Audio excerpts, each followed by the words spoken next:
Every day, we touch surfaces like this: laptops, monitors, even car interiors.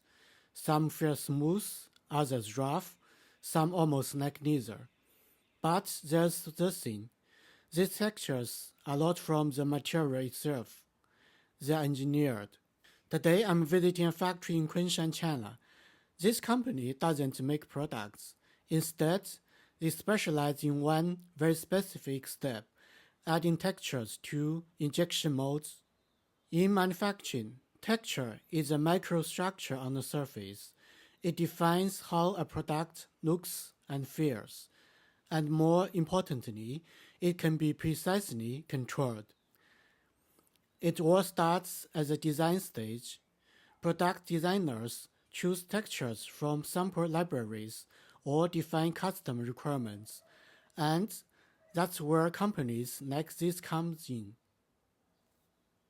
Here you'll find hundreds of texture samples. Each one presents a different surface finish. Some are standard, others are custom developed. But what's really interesting is this: many textures are not designed from scratch.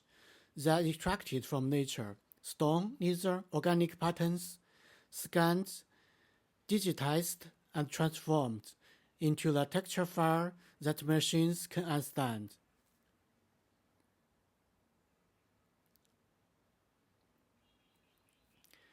In the supply chain, this company doesn't produce final products.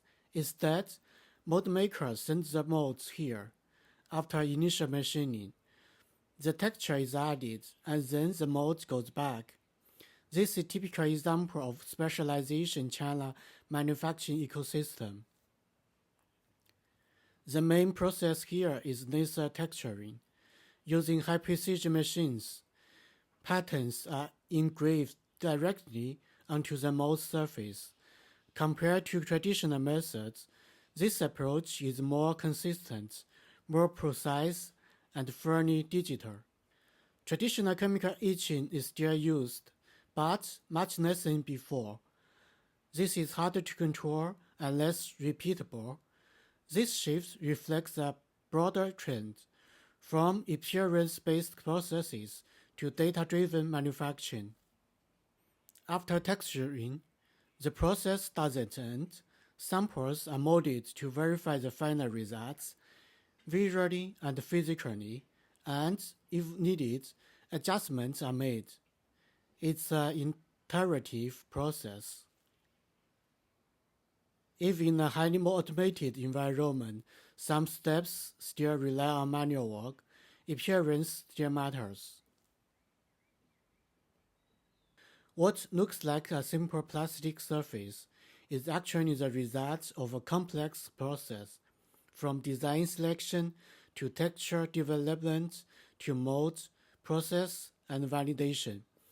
Companies like this operate in a small but critical part of the chain, and this is one of the strengths of manufacturing in China.